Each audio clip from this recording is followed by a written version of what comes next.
Here you can see me using a KORPOSTORI bushcraft knife to try and batten through this 3-inch log. The log has got some nasty knots in it and the knife is really struggling here.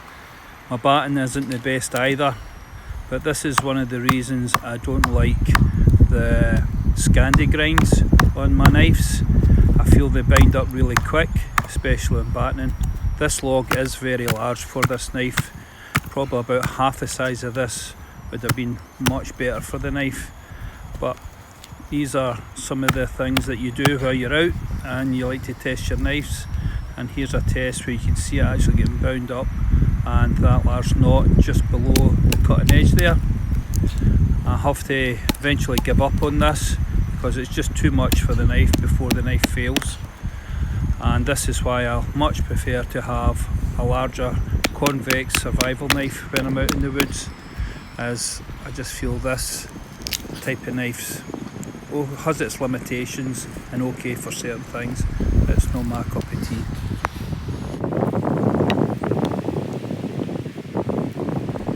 So here I've changed over to the Origins knife. This is one of the prototype trackers, and this Tanto style blade is night and day when it comes to battening.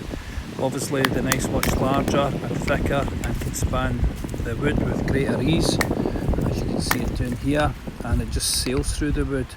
It has a convex edge on it also, which also helps part the wood with greater ease.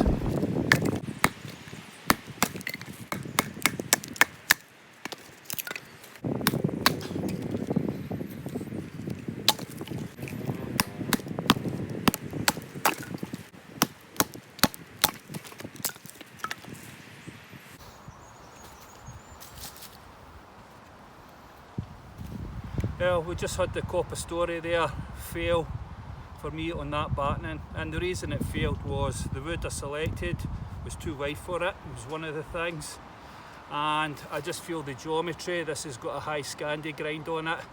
It just feels a bit fragile when you get these heavy knots in the wood, and I just don't want to push the knife because you end up getting rolls and chips and waves on the edge of the scandis, which I've found in the past, and that's one of the biggest reasons I don't actually use them. Okay, another reason it failed as well was my batting. It was too short, okay, and as you can see here, it's basically dead wood. It's too light, so you need something that's still got a bit of water in it. Here I've got a bit of beech with a slight curve on it, and this has got plenty of weight on it. The bark, as you can see, is still live. Problem with this piece here is it's too short, so the ideal measurement for me should be from your fingertips to the crook of your elbow. Here I've got a piece of ash, goes from the fingertips right to there, and I feel that is the ideal size batten for me, and it's a good measurement to use any time when you're out in the wood, and it gives you consistency every time you come to making a batten. Another thing with this is it's still pretty well alive and full of water, and you can see I've got a big heavy knot at the end, and I find this gives you a lot of weight and a lot of strength at the end where it's taking most of the punishment. So good batten selection's a definite, and I feel where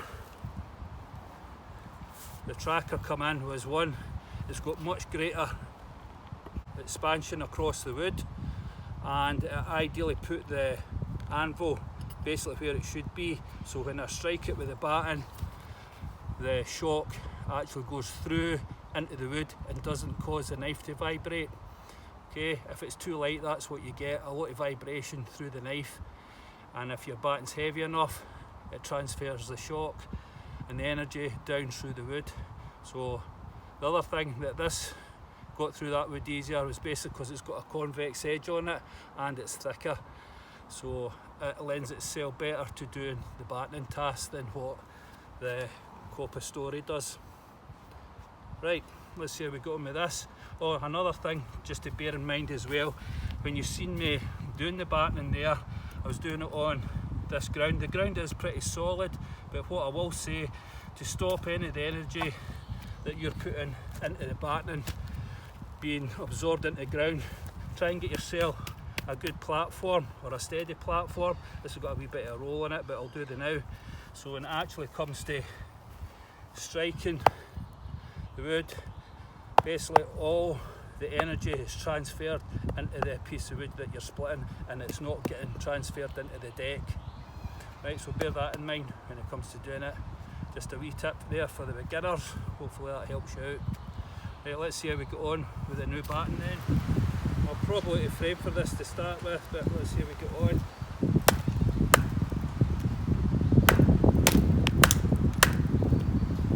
Bring that down a bit so you can see. So there we're off, it's split it down to this point here already.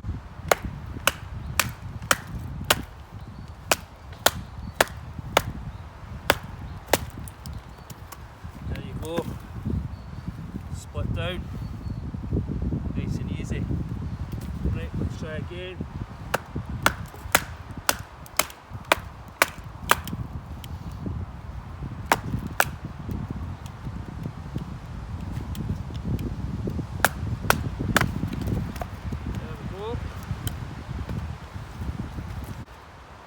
I'm actually just going to stick at the deck now to start this. There you can see actually the shock is forcing the piece of wood into the deck. That's what you don't want, but it gives me a good fighting start. And then I can pull it out, put it onto the hard surface. There we go. But what I'll do is I'll start off here so you can see it, and then I'll stand it up and hopefully I'll still be in frame. I maybe need to move the camera. So let's see how we go on here.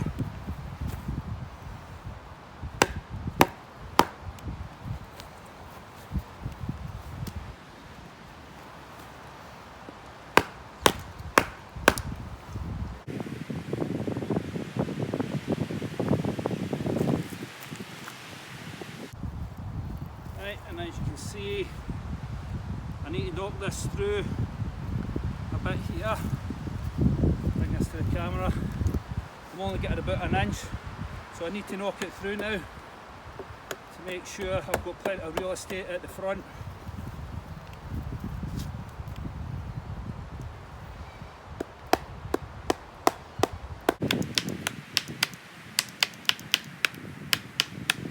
And again, need to knock it through.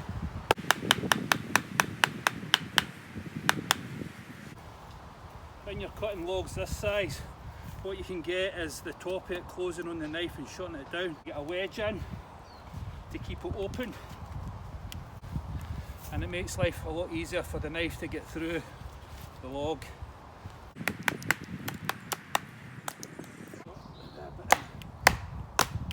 There. Knock it back through. And what you'll find at times as well, the way the grain runs, it maybe not get all the way right down through the centre of the wood and run off.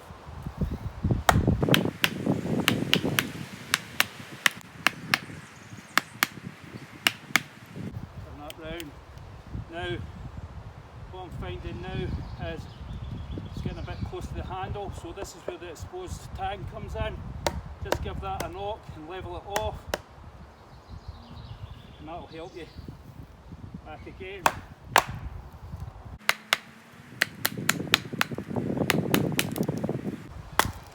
Up.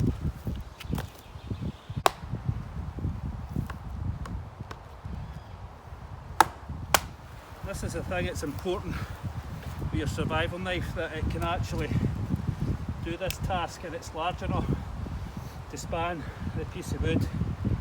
Okay, you probably would never take this risk of battening. You know, you get your logs in and force this apart. I like to know that my knives are capable of doing this, so when you come to buying them, you don't need to do it. You can look after your blades. Okay, but I like to have the confidence that my knife's got that capability. This is 01 tool steel.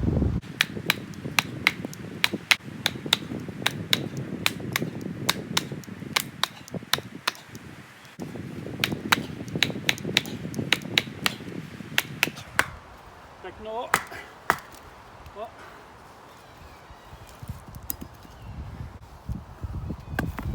Show you that. No waves, no dinks.